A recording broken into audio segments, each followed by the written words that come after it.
बेगमगंज से हमारे संवाददाता भरत सिंह की रिपोर्ट। अतिक्रमण हटाने से दुकानदारों में हड़कंप।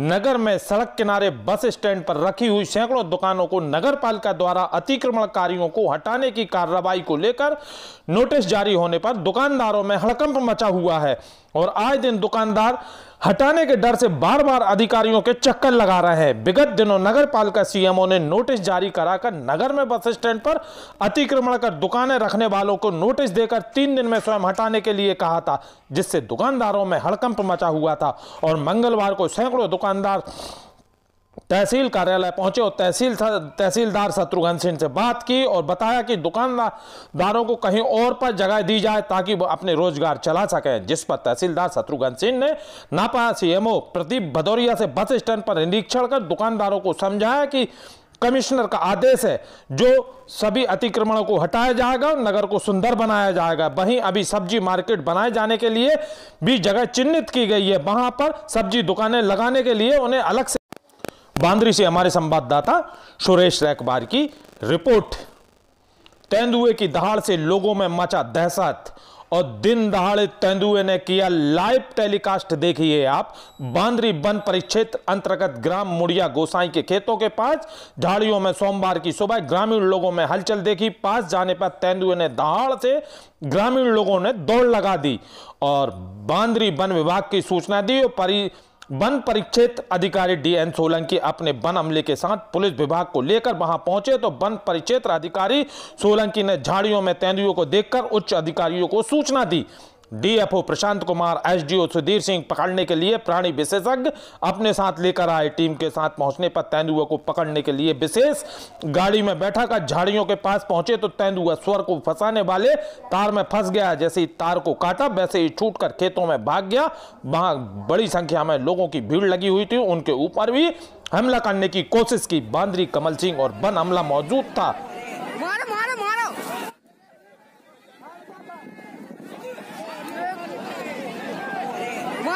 परिस्थिति में सवेरे ही परिक्षेत्राधिकारी यहाँ जो श्री सोलंकी साहब है, उन्होंने टीम बना के, वो खुद भी गए थे और हम भी गए थे, अलग अलग गांव में रवाना किए, नालों किनारे रवाना किए कि कहीं ऐसा ना हो कि अभी तेंदुआ गुस्से में है या कोई धोखे से चला जाए, डैमेज करे या मूव नहीं कर पाया हो। तो ये पाया कि तेंदुआ नहीं है। फिर भी हम लोग गाँव में अलर्ट कर रहे हैं लोगों को कि अगर कहीं कुछ ऐसा दिखता है तेंदुआ या कहीं गांव में घुसता है तो खबर करें। क्षेत्र की संभावना सर यहाँ रहेगा? देखिए, क्षेत्र की संभावना तो इसलिए नहीं है क्योंकि जहाँ पर वो पकड़ा गया था वहाँ से नदी लगी हुई है जी। तो नदी में वो नदी उसके जो पगमार्क्स मिले हैं तो नदी की तरफ जाता हुआ दिख रहा है और नदी से लगा हुआ जंगल है, इसलिए बहुत ही कम संभावना है कि गाँव की तरफ जाएगा। स्वाभाविक है, जब तक तेंदुआ को कोई खाने की कमी होती है तभी गांव की तरफ जाता है, अन्यथा गांव की तरफ कार्निवोर्स नहीं जाते हैं। छतरपुर से श्री किशोरी श्रीवास की रिपोर्ट। नवजात कुपोषित कन्या को भारी कसमकस के बाद एडमिट करना हुआ मुमकिन। समाज सेवियों ने नवजात कुपोषित बच्चे को जिला अस्पताल में भर्ती कराने में प्रशासन ने नहीं की कोई मदद, लगाने पड़े चक्कर पर चक्कर। आज जिला छतरपुर में समाज सेवी संस्था पृथ्वी के वीरेंद्र सौगात और विनोद भारती भगवत वृद्ध आश्रम की भगवती अहिरबार सुबह जननी एक्सप्रेस की मदद से कुपोषित 15 दिन का नवजात कन्या वजन 1.3 पॉइंट जिसको मां को लेकर जिला अस्पताल पहुंचे। वहां जैसे ही बच्चा बाट पहुंचे तो डॉक्टर ने पर्चे पर एनआरसी में भर्ती को लिख दिया। लोग सीधे एनआरसी पहुंचे तो डॉक्टर ड्यूटी पर नहीं रही। नर्स डॉक्टर को पर्चे नहीं मना रही हैं, बोली चलो भागो यहां से, नहीं होगा एडमिट। फिर दोबारा हम लोग डॉक्टर के पास गए। सुल्तानपुर से हमारे संवाददाता नहीम खान की रिपोर्ट। नगर सुल्तानपुर में एमएस एक्सीलेंस स्कूल को में 26 जनवरी के उपलक्ष्य में एक सप्ताह से बच्चों को खो खो व अन्य गेम खिलाए जा रहे हैं। आज सभी गेम फाइनल रहा। वहीं पर इस स्कूल के बच्चों को अगर सरकार द्वारा मान्यता दी जाए तो यहाँ के बच्चे मध्य प्रदेश में गेम खेलने के दावेदार हैं। जिस तरह से स्कूल में बच्चों को अच्छे गेम सिखाए जाते हैं, वहीं बच्चे अपने स्कूल और देश का नाम भी रोशन करते हैं। 26 जनवरी के उपलक्ष्य में ही हर साल गेम्स होते हैं। हमारे यहाँ खो खो की बहुत शानदार टीम है, इतनी शानदार टीम है कि अगर इन्हें चांस मिले तो एमपी में ये पहुँच सकते हैं। इतनी अच्छी टीम है और अच्छी ट्रेनिंग दी जाती है यहाँ पर इनको एथलेटिक्स की। सारे पन्ना से हमारे संवाददाता विनय कुशवाहा की रिपोर्ट। अपहरण या गिरफ्तारी की गुत्थी का खुलासा किया एडिशनल एसपी ने। पन्ना में सुबह से हड़कंप मच गया। एक गाड़ी दिल्ली से आई और 4 लोग उतरे और एक व्यक्ति को अचानक पकड़कर उसे गाड़ी में उठाकर ले गए पन्ना पुलिस ने भी उस अपहरणकर्ता को देखते ही उस गाड़ी को रोका और पता किया क्या मामला है। जब जाकर यह पता चला कि दिल्ली स्पेशल पुलिस फोर्स थी जो हामिद खान व्यक्ति को गिरफ्तार कर दिल्ली ले जा रही थी।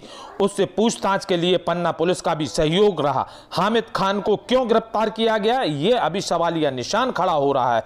उसके घर में अब भी पन्ना पुलिस के द्वारा तलाशी ली गई। उसके दोनों लड़कों के अल्ताफ, नवाब और सबाब को भी पन्ना कोतवाली पुलिस के लिए लाया गया। पन्ना पुलिस ने उप अधीक्षक का कहना है कि दिल्ली स्पेशल पुलिस ने हामिद खान को पन्ना पुलिस को बिना बताए ही गिरफ्तार किया है और ले जा रहे थे। हम तो अपहरण का मामला सामने आया तो हम लोगों ने उस गाड़ी रुकवाकर पता चला कि दिल्ली स्पेशल फोर्स है, अब उनके साथ है और यह बताना मुश्किल हो रहा है कि दिल्ली स्पेशल पुलिस जो पकड़ करके उससे पूछताछ की जा रही है। जो तथ्य खुलासे सामने आएंगे उसको आप द्वारा खुलासा किया जाएगा। सर, प्रथम दृष्टया क्या ये अपहरण का मामला सामने आया था, ये क्या कैसा कंफ्यूजन था? ये एक्चुअली जब वो दिल्ली पुलिस आई थी वो सामने सबसे पहले इंफॉर्मेशन पुलिस विभाग को नहीं दी थी। इस कारण से प्रथम दृष्टया लोगों द्वारा बताया गया कि एक व्यक्ति को पकड़ ले गए हैं जिसमें अपहरण की संख्या समझ में आई थी। परंतु जब दिल्ली पुलिस से अपनी